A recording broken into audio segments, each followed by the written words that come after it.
Is this thing on? Welcome to Rebooted the Podcast. I'm your host, Alita Hernandez. Come join me weekly to hear about my journey from recovery to healing after having a stroke and other life challenges. So let's get talking. Hi, everybody. It's Alita Hernandez, Rebooted the Podcast, and simultaneously be on Western Magazine as well. And I'm honored here today to be with Congressman Adam Smith. Good morning, Congressman. How are you today? Can you hear me well? I am great. Good morning. How are you? I'm great. I'm great.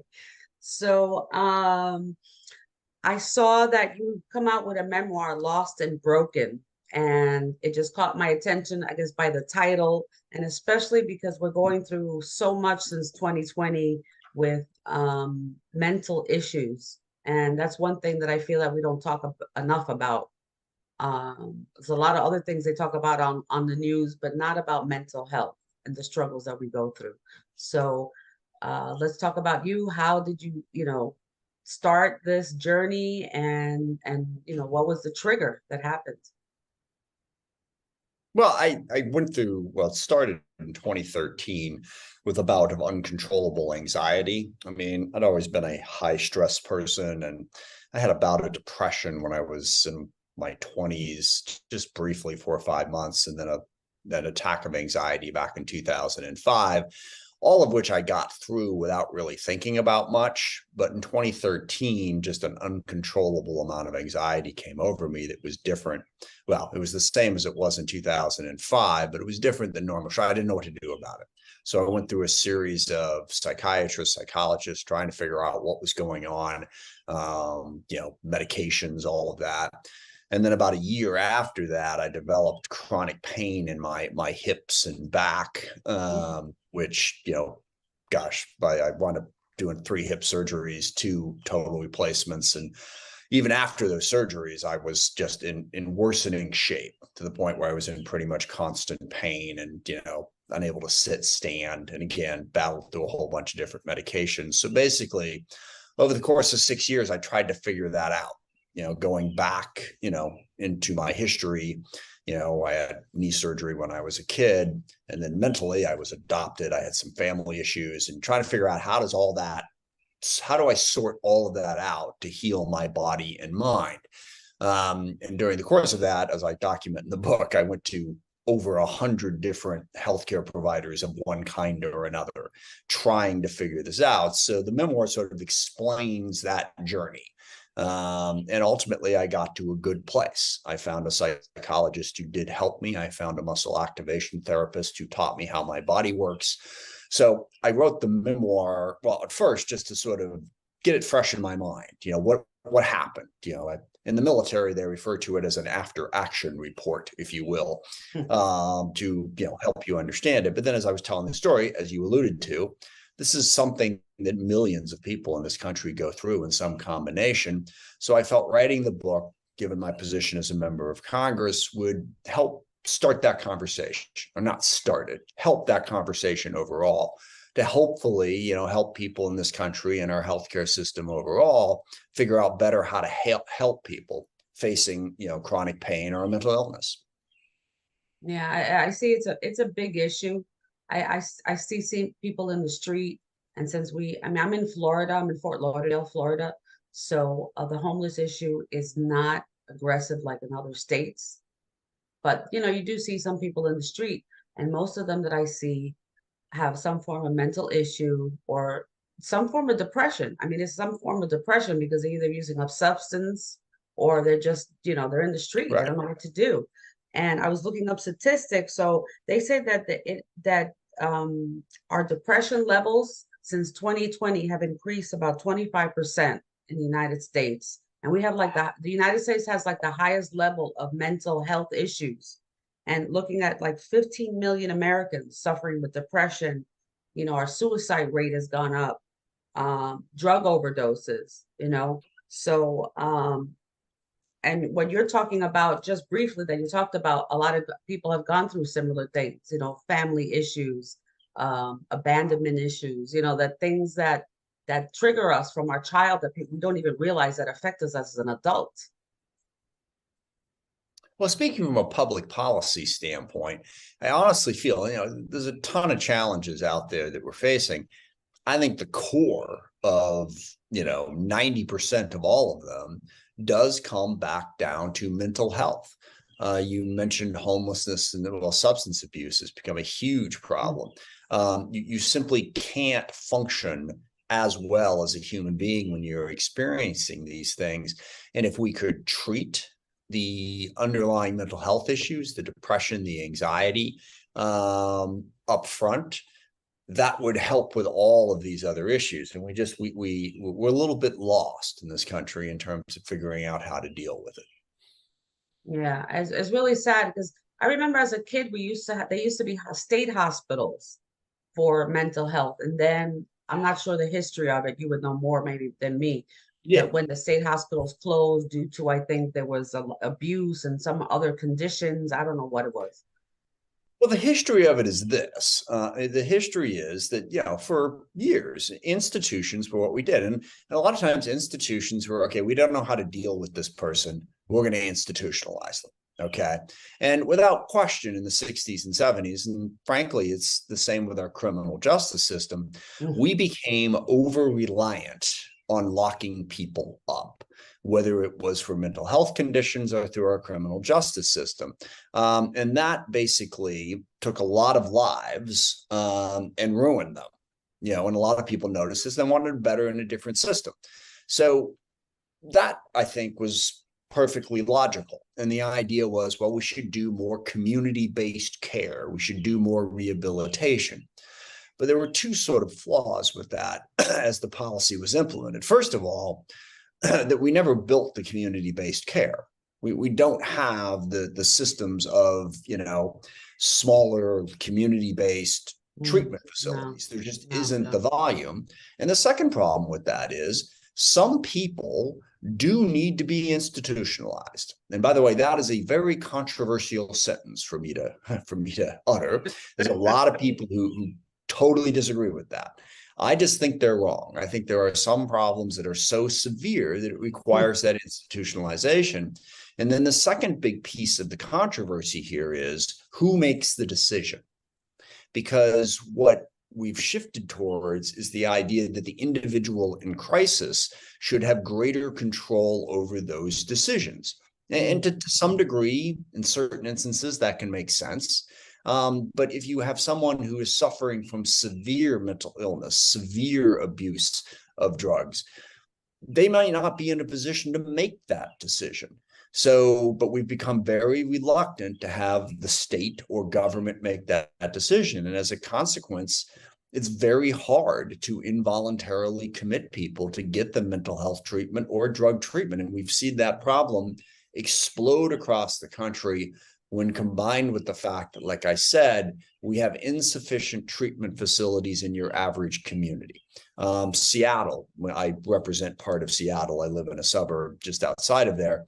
They have a major problem with this. And it's so expensive in the Seattle area that a lot of your traditional, residential treatment facilities, which would be, your 10, 15 beds in a group home kind of setting, they can't afford to make that work. They can't afford the property in order to set it up, given the cost of real estate versus, what they would have to spend to provide adequate care for people. So we don't have the institutions, we don't have the community-based care, and we've got people, out there with desperate problems not getting any help. Yeah, it's a sad situation. I don't know where it's going to go or how we're going to help people because some people end up in the prison system, in jail due to mental health because they're irate in the street and the cops can't go do a psychological assessment in the middle of the street, right? So a lot of the people end up there too. So it's a really sad thing. But so going back to you, how when you before did you start doing the memoir in the process of your journey or when you got the epiphany, like aha moment? No, I mean, essentially the timeline was March of 2013, the anxiety hits me. I found a psychologist, didn't work out, found a whole bunch of the whole thing. And finally, I found a psychologist who did in fact help me. I found him in late 2015. It took about 3 years. He told me right up front what the problem was, but I didn't know exactly what he was talking about. And I was stubbornly resistant to following the solution. And then I found a muscle activation therapist in April of 2018 who really finally explained to me how my body worked and why my problem wasn't so much a hip problem as it was that my muscles weren't working the way they were supposed to because, well, in 1982, I had knee surgery. I had a knee problem when I was a kid playing sports, and I never rehabbed it. So my right leg got significantly weaker than my left, and my whole body, just started slowly. Well, took about 30 years, twisted out of shape. So he got my muscles going again. And so by I don't know, early mid 2019, I was coming out of it. April 2019, I finally got off the last of the 5 or 6 different drugs that I'd been taking for a while. And so by the end of 2019, I was feeling human again, if you will. Right. And I thought, okay, just what happened here? It was pretty fresh in my mind. Well, I'm an excessively logical person. So throughout that entire process, I had been writing and writing and writing. Okay, what's going on? Okay, I saw this person. They said that. It did that, this huge, array of information. I was like, well, let's try to make sense of it. At that point. So I didn't start writing the book until after I felt better. Then, of course, the pandemic hit. So I had a little bit more time on my hands. So I actually wrote it in 2020. But the other piece of this that's important, we talked earlier about severe mental illness. The larger problem is with just people struggling. They can function. They're not, wandering around on the streets. They don't necessarily give in to severe drug abuse, but they still have anxiety and depression that is causing them pain on a day in and day out basis. And what are the basics of mental health that we should all pay attention to? That's sort of what I learned through the psychotherapy that I went through and the examination of the issues involved. And I think the other piece of this is to give us a baseline of mental health that applies to all of us, to think about how does your mind work? What should you be thinking about in order to put yourself in a more peaceful place? And that's sort of what psychotherapy did for me. Over the course of, like I said, about 3.5 years. Correct. Yeah, well, the psychotherapy, I know there are different forms of it. I just interviewed this woman who does functional psychotherapy, which I thought was very good because it's combining that holistic side, which I love, more natural form, and looking at a person as an individual, because everybody is different. Everybody's circumstances are different.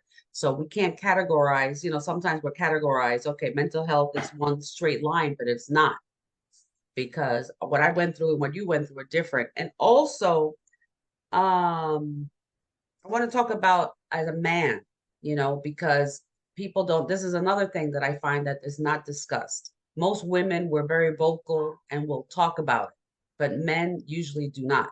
And there's a stigma, I think, in society anyway, just to go get help, therapy. So what do you say to those men out there, to help them, in that situation? Yeah, well, there's 2 big aspects of that. First of all, and yes, I think it is a bigger problem for men, but it's a problem for women as well. In society in general, you don't want to be perceived as being weak. Is the biggest thing. If you have a problem, you should be able to get through it. And I think this applies to men and women equally. Now, on the physical side, there is a little bit of a stigma there too. If you're unable to, physically do what you need to do, there could be a bit of an issue. But people understand that better. If you break your leg skiing, well, okay, you had a skiing accident. You're going to be in a cast, or you're going to be walking on crutches for a while. You're not going to be as active. A lot of people, don't want to be in that position, but it's better understood as a society. As a society, we tend to think on the mental health side, there's this is the way I thought about it. There's this line. either you're normal or you're crazy. Okay. And you definitely want to stay on the normal side of that line. All right. And so the second it's like, oh my, you don't want to believe it. You don't want to say, because gosh, if I go over here, then I don't know who I am or how to get treatment. And society will view me differently because of it. And so I think men to some extent do have a problem with that because mentally they're supposed to be strong, and that's the perception. I think this definitely crosses gender lines, but yes, when I first developed this, when the anxiety hit me, and is different than just normal stress. Anxiety is an uncontrollable 24/7 feeling of existential fear that doesn't really link to anything specifically. Okay. It's just there. All right. I didn't want people to know. Absolutely the case. Because I felt if they knew, they would think that I was unpredictable, undependable. And in my job as a member of Congress, I might well lose that job. But the second big piece of it that I think is a little bit more gender specific is what you alluded to. One of the 3 or 4 key things to having solid mental health is to be honest with yourself about what you're anxious about, what you like, what you don't like, what's going well in your life. I mean, I think and what's not going well in your life, I think we frequently try to cover that up. Maybe you're in a relationship that you can't get out of, so you kid yourself that you're happy about it when you're really not, or something that happened to you years ago that you either on the one hand you feel like you were unfairly treated and never got any justice for it, and you've sort of buried it, but it's always made you angry on a sub level. Or on the other hand, maybe you've done something that you're not proud of when you were younger, and you never adequately atoned for it internally or whatever. You have to be honest about that. And I do think there's a culture, women more often than men tend to talk to each other about this. If you just keep that bottled up inside, now maybe you can talk to yourself and you can be honest with yourself, but it's a heck of a lot easier if you've got people who you can openly talk to about it. Because if you keep it buried and you don't honestly address it, that is one of the big things that is going to make you more anxious or more depressed than you otherwise would be, is suppressing issues that truly do matter to you, acting like, oh, I don't care, it's all fine, when it's really not. All right. Now, you have to work towards, resilience in this. And I think part of the problem that we have with honestly addressing those issues is there are a lot of people that are very skeptical of this type of, psychotherapy and discussion, that it becomes an all-purpose excuse for everything that you don't want to do in the world. And that's not the case. You need to talk about these things so that you can become more resilient and actually be more productive in life, so that these things aren't dragging you down. So yes, you have to be honest and open about what you're facing. That's one of, like I said, the 3 or 4 big things that I figured out about, how you deal with mental health. I mean, in my case, it was my adoption, my upbringing, how the family I grew up with didn't really work out well, and my very complicated feelings about that I had never really dealt with. But we all have different issues. You just have to make sure that you're honest about them. Yeah. And not let it go to the point of when it gets to substance abuse, because a lot of times then they start going to get depression pills, and then those pills don't work, then you get something else. I mean, I've had anxiety too. I used to have panic attacks, and I thought I was having a heart attack. The first time I was like, what is going on? I couldn't breathe. I was like, I didn't know what to do. And I started drinking. I started doing, I'll have a little screwdriver. And then it happened, one wasn't enough. So then I realized, hold on a second, what's going on? Something's not right. Why do I need to keep drinking to get rid of this feeling? No, I'm masking something else. Yeah. So. Well, and that's, you basically try to drug it into submission. Exactly. You try to drug it so that you don't think about it, which misses the point. It's the fact that you're not thinking about it that's causing the problem in the first place. You have to be open and honest about it, and address whatever it is you're feeling. Yeah. It's taken me a long time, years, and learning every day. I still learn now. So every day learning more stuff from different people, just from like your experience, right? My experience, other people's experiences. And that's why I love doing this show. to get that message out there and to help other people, because I know a lot of people are struggling out there. And I've said it before, please reach out to, get the book, read other people's experiences, and also reach out and get help. There's a lot of help out there in every city. There's Yeah. different, therapy centers, psychologists, And that's somebody out another there. key.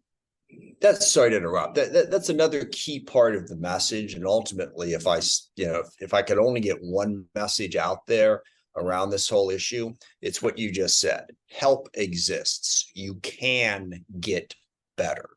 And I think there's a lot of people who don't really quite believe that. And there's sort of two reasons. One was sort of where I was coming from. Certainly, I was born in the mid 60s, so 60s, 70s, and 80s. There was sort of this general feeling that, therapy never really solved anything. All right. This notion. And that was my thought. It's like, since when has a psychiatrist ever made anyone better? It seems to me, in everything I've seen, that basically all you do is you go see them for the rest of your life and nothing really ever changes. That was my perception. In fact, I use this joke in the book that the satirical magazine, The Onion, if anyone's ever heard of that, had a headline that said, "Psychiatrist actually cures somebody." All right. And that was, and that's what I thought about it. But then so that's sort of modern, sort of the popular idea is, what are they going to do? How are they ever going to solve anything? And then I think the second thing is the belief that if you admit to a mental health problem and you seek treatment, you're just sort of never going to come out of it.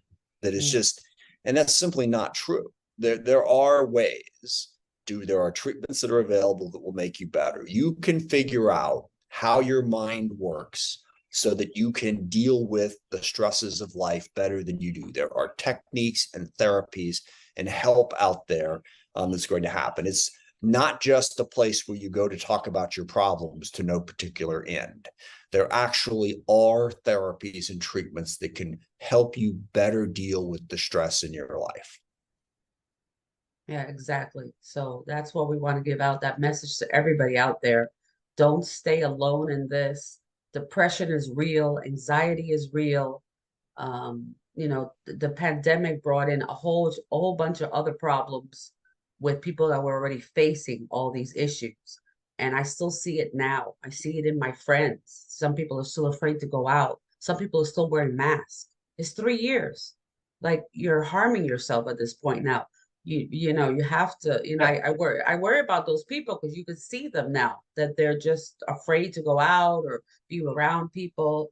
I mean, and other people are fine. I do a lot of events, so there's a lot of parties going on. So I'm happy there are the other side, that a lot of people started to go out, enjoy life, having birthdays, having weddings. And the important part about this is something that someone said to me way back in 2013 when I was first dealing with my anxiety. A psychologist that I knew said that it's not the amount of stress in your life, it's how you process it. And at the time she said that to me, I didn't believe it. Okay. Because my entire approach when this stuff would hit me was to think that, okay, obviously I've taken on too much. That's the problem. Okay, it's true. I can't handle this. I'm stressed about my kids. I'm stressed about my job. How do I take things out of my life? Okay. But that is an issue. You will certainly, the more stress you have in life, the more difficult it is. But the real issue is, how do you deal with stressful events? And when you mentioned the pandemic and how different people have dealt with it, if you have mental insecurities that you haven't dealt with, you're not going to be able to do it. Years after the pandemic is over, you're still going to be afraid of going out because you're not processing it in a logical way, because there are issues that you have not properly dealt with in how you view stress. So you can build your capacity to handle stress. And that's sort of one of the second big lessons. I've had a lot of people, my son can be a relatively high stress person as well. And we've had this conversation, and when he's upset about something and I'm walking him through it, and he'll say to me frequently, "I can't change the way I feel." All right. Yes, you can. Yes. Okay. And that would be the second big lesson. because I think there's that feeling, an emotion hits me. Okay. I'm getting ready to go outside, but oh my gosh, the pandemic's out there. And it snowballs into this feeling that is so incredibly real, all right, that you think there's nothing I can do about it. But there is. And this is where cognitive behavioral therapy can come in, is to teach you you have to walk through, okay, why are you feeling that way? What's going on? How are you thinking about it? I have this story I like to tell. Takes a little while, but when I was first running for Congress in 1996, highly competitive race. I was running against a Republican incumbent. He spent a lot of money. I spent a lot of money, fur flying all over the place. The weekend before the election, I went out doorbelling in one of the neighborhoods, and somebody from my opponent had come through right before me and put a leaflet on the door. So every door I walked up to, there was this leaflet basically saying what a terrible, awful, horrible person Adam Smith was. Okay. And as I'm walking, literally, I felt like, A, everybody is reading this. B, everybody is believing it. And C, I'm going to lose the election because of it. And that feeling was unbelievably real. Okay. 100% real. And I knew on some level that it was complete nonsense. All right. It's one brochure on 150 doorsteps. We've spent millions of dollars at this point. The idea that one brochure on 150 doorsteps was going to decide my election was completely wrong, but I felt it and I believed it. And it really took a lot of effort back then to sort of think through it logically. But you can do that. You can change how you perceive events. Now it takes therapy, it takes understanding, but that is another big way that you can help process stress, is to figure out how your mind is taking you down a road that is not accurate and it is generating more fear than it should. Yeah, and that's that movie reel that you make in your brain.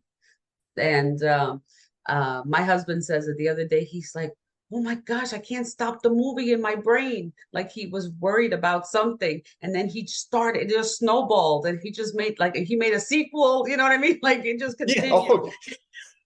absolutely. Well, the other Yeah. thing, and this is where meditation actually helped me. And Yeah. there's layers and layers and layers of meditation. And I went round and around on meditation. Always found it very frustrating. I used to joke that I'm stressed out because I can't find time to meditate. You know, and look, there's a layer of meditation where if you can practice and practice and practice for years and years and years, people can get to the point where, yes, you really can, you know, not quite become a Buddhist monk, but basically, and I was like, I don't have years to do this. I got kids, I got a job, I got a wife, I got things I got to do. You're telling me it's going to take me like 20 years of, 2 hours a day?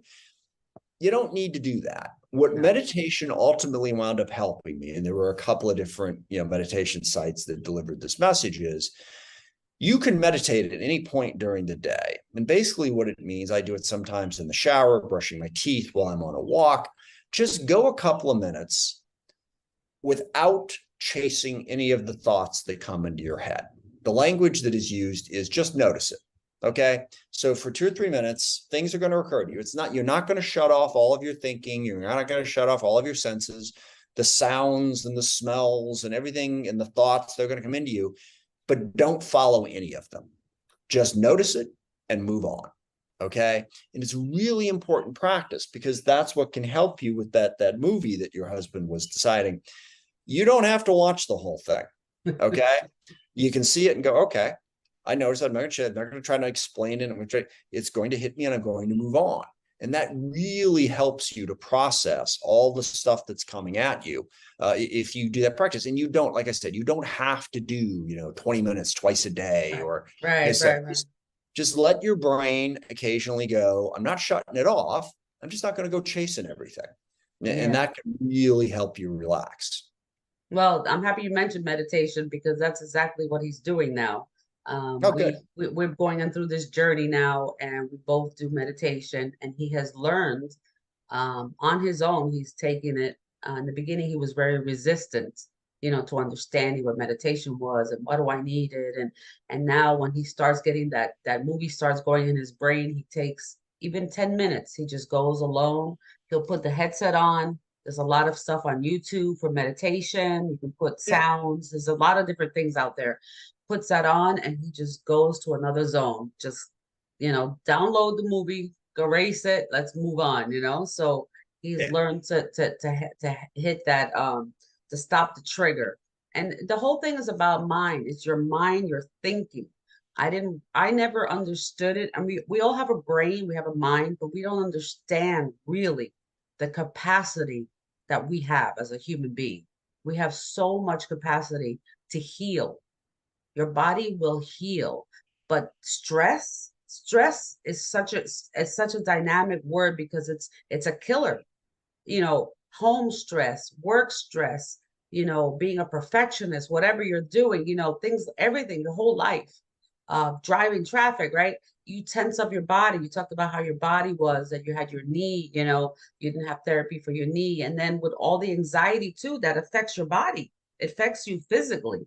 At least I found I did. I had a stroke 6 years ago. And that was my breaking point of wow, I'm not doing things right. Something is not right here. And I had to change my mind, the way I think. And that's when I learned how much the mind controls the body because I had semi paralysis. And thank God I am healed and I'm good again. But I did acupuncture, Chinese herbs, Okay. meditation, all these, new things to get back to get to a state that I'm happy with myself now. Yeah, no, and I think you said an incredibly important thing that you said there is the capacity of the mind and the body to heal.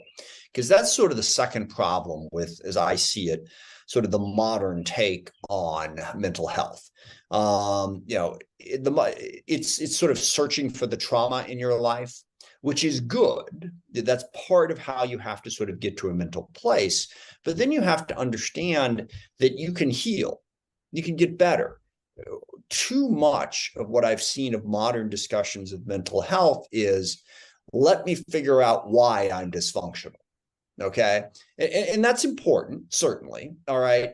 But it has this very fine line between then using that as an excuse, Mm. basically, to be dysfunctional. All right. As opposed to I figure out the why so that I can fix it and get better. All right. And you really are incredibly resilient. What you said about the ability of the mind and the body to heal, because that, I start my book off, in 2016 after my third hip surgery, like 2 months afterwards, and I wasn't getting better. All right. I'm taking benzodiazepines, I'm taking oxycodone, two or three Mm. other drugs. My body isn't getting better. The anxiety is as high as it's ever been. And I thought what was I at that point? I'm 50 years old. Okay. I'm 50 years old. My body is officially broken down. My mind, there's no coming back from this. I mean, Mm. that was honestly my thought, when I'm 25, 26, my knee hurts, whatever, I'll exercise. But now I'm almost 50, going on 51. There's no coming back from this. That was honestly my thought. But I did. Even at that age, the ability of the mind and the body to heal should not be underestimated. You can get better. The purpose of therapy is not just to figure out why you're screwed up. It's to figure out how you get better. And let me just Exactly. emphasize here, I don't mean you're going to be perfect. And also, people are different. Okay. Some problems are more severe than others. Some you can adhere. I'm not saying you can get perfect. I am saying that no matter who you are, no matter what your circumstances are, you can get better. How much better is going to depend on a variety of different factors, but you have to believe that there's a path to get better because it's absolutely true. The mind Hmm. and the body have an unbelievable capacity to heal. We just need to sort of tune into that better. Yeah, yeah, and it's the whole body. It's learning that it's the body, mind, soul, and spirit. So it's four parts. You have to address everything, and that Yes. was the biggest thing. Once you get and it was great what you said because it's not finding out your diagnosis. I people are too stuck on that. And somebody I know said they went to the doctor and they got a diagnosis and they're very upset about it because they didn't like the verbiage, like a label. I have this. And the person's like, what am I supposed to do now? I was like, no, don't label yourself. I never say, I have this, I have that disease, I have this disease. No, I'm healed. In my mind, I'm healing from whatever it is. I don't have it. So, it's like, it's about that thinking, right? So if they find out you have an imbalance, physical balance or whatever, you can address it. But a lot of the stuff that we go through is so subconscious stuff from, like you said, from childhood, things that we don't even remember, things we don't even realize that are triggering us. It could be 30 years down the line, oh, something triggers you. And you're like, why? Why is that triggering me? And it's learning about the subconscious and holding yourself. At least I find myself, um, you can't hold other people responsible for your condition. Yeah. So, Well, and actually, this is something long before I went into therapy, and had the uncontrollable anxiety. I had a lot of frustration growing up. Now, in retrospect, I didn't know I was adopted. My parents never told me. I had problems in my family, all kinds of different issues going on, but I had this just incredible internal frustration. I was not happy, growing up. And I started drinking when I was 15. Just it was something to do and something to sort of take my mind off where I was at in the world. And I remember in my teenage years, I spent a lot of time feeling persecuted, okay, by one thing or another.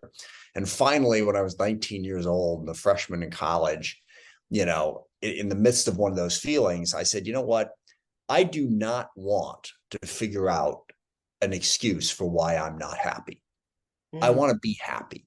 Okay. I want to get to the life that I want.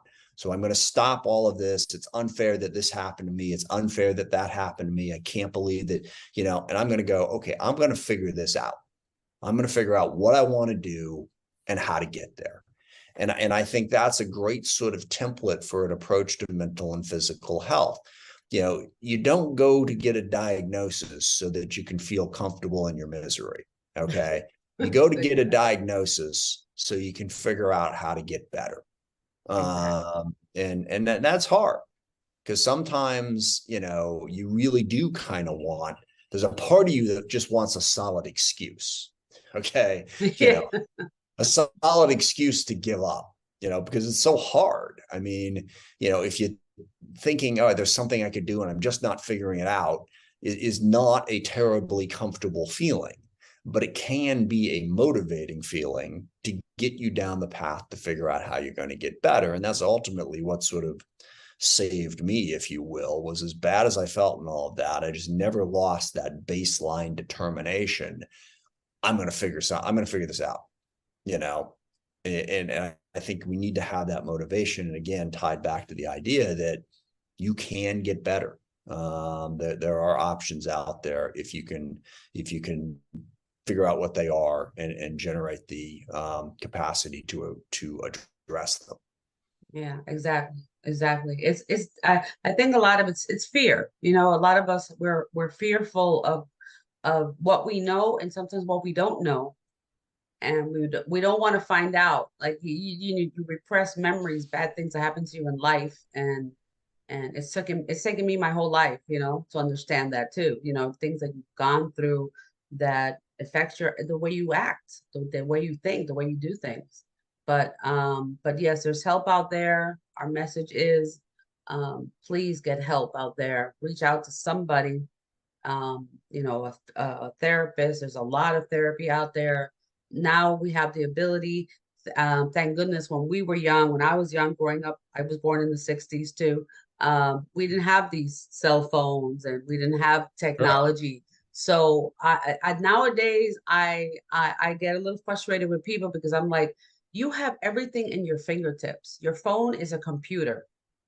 When I first started, if you remember, I worked on the first IBM PC, okay, in 1982.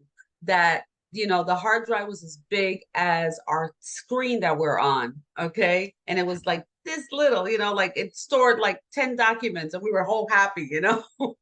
So now you have this ability to look on this phone. There's so many apps out there for mental health. There's apps for sobriety with support groups. There's so much out here now. So people need to just you know, get on there, be determined. You can heal physically, mentally, and have a better life. So just reach out to somebody out there and get Congressman Adam Smith's book on Lost and Broken, which is on Amazon. And I'll have all the links on here once I publish the podcast. Well, thank you. I appreciate the chance to discuss this. And I think that's, as you can tell, just from having that conversation. And one of the things that's been remarkable in this process is so many people that I've known in one capacity or another, 10 years, 20 years, 30 years, sometimes 40 years, as this comes out, as I write this book, they're like, yeah, I've had terrible anxiety in my life. And I've known these people, I never knew it.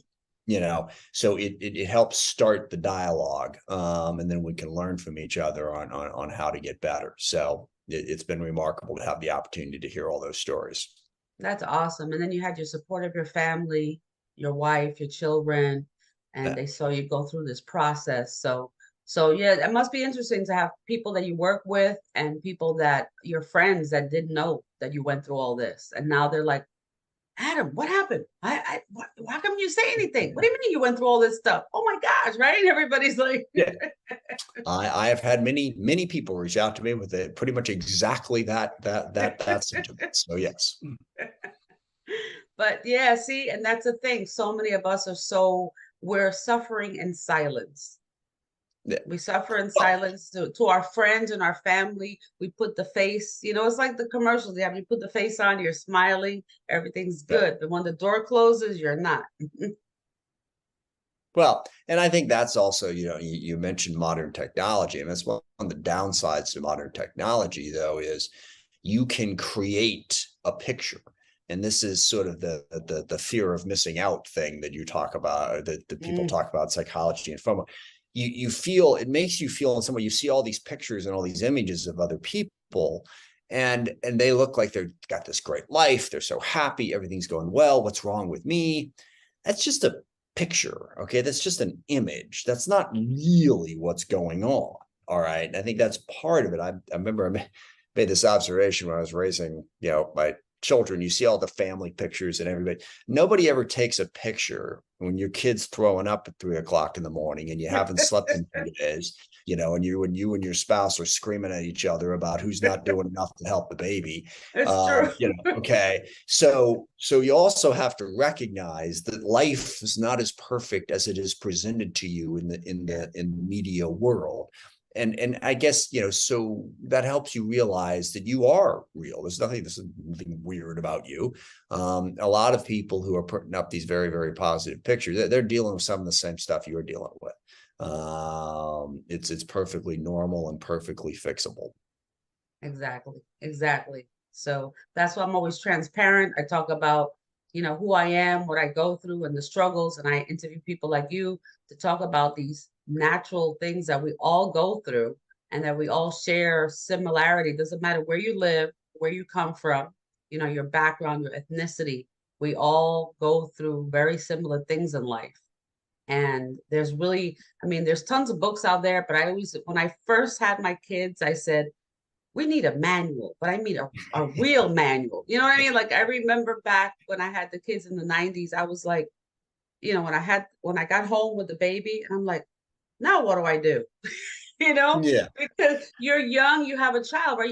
You're born to, like, you're raised to, okay, you grow up, you go to school, you get a job, you marry, and so on. You do the family, right? So it was hard. I got home with a newborn baby. I didn't know what I was supposed to do. It was real, right? You have the baby and you're like, oh my goodness. So it's almost the same thing.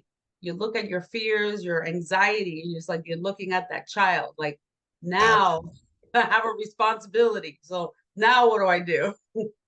Well, and that's where you need to see support. It's like, there are a lot of books out there now. Yeah. What to expect. But the one thing that I said that I learned about being a parent is you can do all that, but there's no preparing for it past a certain point. Yeah. Okay. and I'm thinking of the Mike Tyson line that's gotten a lot of play here recently about everyone's got a plan until they get punched in the face. And it's like, you can have this great plan, but then all of a sudden there's the baby and you don't know what's wrong and trying to figure out. And that's why, having support, and you got to learn as you go. You have to be adaptable, I guess, is the best that I would say. It's good to study. It's good to have a plan, but also understand that it is the nature of life that it will surprise you and you will have to adjust. Yeah, that's to talk about surprise. That's true. Yeah. Just makes us stronger, right? It does. It does. If you think about it the right way, if you think about it as a learning experience and not some sort of failure on your part, it can absolutely make you stronger. Oh yeah. Oh yes. I've hit rock bottom and come back. And I look at my life now and say, I'm just grateful. One thing that I do, I wake up every day grateful. I'm grateful to be alive, grateful for my family. I still have my mother with me at 85 years old. And so I'm very grateful for my life and able to, speak to you and speak to other people out there. And hopefully we impact somebody with this message. So that's all we want to do is help another person out there. That is my hope, without question.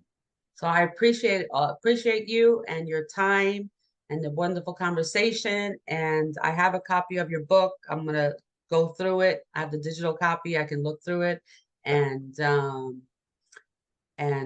it to other people out there so they can get it also on Amazon.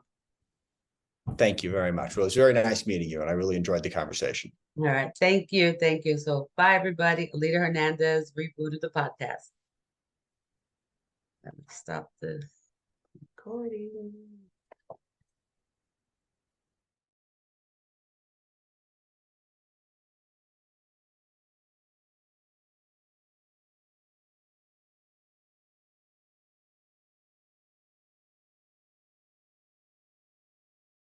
Thank you for joining us today. Don't forget to follow us on social media at Rebooted the Podcast to learn about each episode's guests and topics. This is your host, Alita Hernandez. See you next Tuesday.